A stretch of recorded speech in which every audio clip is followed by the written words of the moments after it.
My student trusted me with her father's abuse, and after seeing the bruises myself, I reported him to protect her and cut him out of my life. Posted by you/throwyahahaB. I am absolutely furious right now. My friend has a daughter who is also in my 7th grade history class. She is the nicest kid in the world and one of the best students in any of my classes. However, this morning she came into my class late and was not herself. Normally, she is raising her hand and engaging with the class, but she had her hoodie up and her head down. She was holding her arm to the side and looked to be in pain. Halfway through class, I walked by her desk to check on her, and she looked up at me with tears in her eyes. I brought her outside my classroom and asked her what was wrong, but she was not responding and started crying even more. After a couple more minutes of reassurance, she finally opened up. She said she woke up late for school and accidentally dropped a glass of water while getting ready. My friend, who is her father, punched her twice in the ribs and yelled at her for being clumsy. I asked her if she was hurt, and she pulled her hoodie up to show me that her ribs were beginning to bruise. My friend is 6 feet 4 inches and over 200 pounds. My student is 12 years old and can't be more than 85 pounds. I asked my colleague in the next class to watch over my class, and I took her to the health office, where her mother picked her up. When her mother saw her daughter sitting in pain, she nearly burned the office down. She started cursing my friend's name and said this was the last straw for her. She asked me not to file a report, but I told her I was required to, as I was shown evidence of abuse and her daughter used the word abuse, which she begrudgingly understood. I am so mad right now. My friend has always had a short temper, but hitting your child because she dropped a glass is beyond disgusting. My student's mother texted me at noon and said her daughter broke a rib and is going to be out of class until Wednesday. I feel awful for my student. She is such a bright kid, is well liked by her peers, and now she is having trouble breathing because her father cannot act like an adult. I am ending my friendship with this man.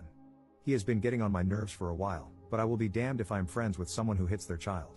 Commenter. Sounds like the mom was also letting it happen if she asked them not to report it. The last straw makes it sound like it's happened before. Ops response. I have been stuck on that sentence all day. I gave her a confused look when she said it. What do you mean, this is the last straw? It made me wonder if I had ever witnessed moments of abuse between them before this incident. Commenter. That's why I am wondering if the daughter will necessarily be safer with her mother. Ops response. From what she was saying, it seems like she witnessed abuse but did not partake in it herself. That could make her an enabler, of course, but her daughter is 100 times safer with her. I'm also planning to check in on my student regularly once she comes back, just so she knows there is an adult around whom she hopefully feels comfortable coming to if she needs help. Update 1 day later. Hi everyone, a lot of people wanted an update on my previous post, so here it is. The guidelines of my school district mandate that a police officer must be called whenever a child reports an instance of abuse. I'm not going to go into detail for reasons of student confidentiality, but there is a warrant out for the arrest of her father. My student is home with her mother and grandparents and is recovering. One of her ribs is broken, and she is in a lot of pain, but she is breathing much better. Her mother and father are married but have been living apart for a couple of months. She has been considering divorcing him and sent me a text message this morning saying she is going to file for divorce. Her mother is a really good person and also reported instances of abuse by her husband. She has been able to find living arrangements and can support herself and her daughter. I have known her for 16 years. She would never lay a hand on her daughter.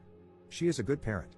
My student's father blew up my phone last night, accusing me of destroying his family and telling me to stay out of his business. I did not respond and blocked him. My student's mother came to my classroom after school today to pick up assignments for her daughter. She thanked me for reaching out to her daughter and said I saved both her and her daughter from a lifetime of abuse. She handed me a note and said her daughter had written it. I read it after she left and started to cry. My student thanked me for recognizing that she was in pain. She said she felt comfortable talking to me since she has known me her entire life and knew I would act if she told me she was in danger. She called me her favorite teacher and said she will be prepared for class when she returns. I pray she fully recovers and is not deeply traumatized by this event. She is a good kid and deserves to be loved and cared for by people who appreciate her. Edit. Her father was arrested this morning. He is no longer a threat right now.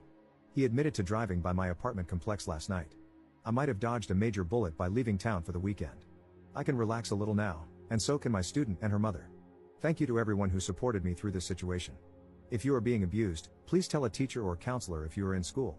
I understand that it is difficult to talk about such a topic, but we are here to help you. I know there are situations where some teachers do not assist students, but please give yourself the chance to be helped. It can mean the difference between a lifetime of danger or the ability to escape your situation. Commenter. That's good to hear. Why did the mother initially ask you not to file a report? If she took her daughter to the hospital and they suspected child abuse, they would have had to report it as well. Ops response. She was afraid of her husband retaliating against her or her daughter. It's an unfortunate situation to be in. People in abusive relationships may put up with it, but many will drop everything if they see their child being abused. It's a terrible cycle to endure. Second update 8 days later. My student came back to class today. She had been out all week with a broken rib after her father hit her. She was supposed to return on Wednesday, but she wasn't ready, so they waited until yesterday. She walked into class with the biggest smile in the world. Her arm was in a sling, but she wasn't taking shallow breaths like she had been last weekend. She sat down and participated in class like nothing had happened. She's so cool. After school, she walked into my classroom and handed me a note and an envelope. Inside the envelope was a gift certificate to a nice Italian restaurant from her mother. She told me to take my girlfriend and daughter out to dinner this weekend. The note was her way of thanking me for recognizing that she was in pain and acting on it. She wrote that she knew she could trust me and that my actions went a long way in helping her feel she could turn to someone she trusted if she was in distress. She had written me a similar letter last week, but this one reiterated her gratitude. She gave me a hug, then left. I closed the door and cried a little. She is incredibly strong for a 12-year-old. I can tell this event is not going to define her. Her mother is working harder to be open with her, and she has a good family support system. Her father is in jail and will be for a long time. She's a special kid. She is, by far, my favorite student.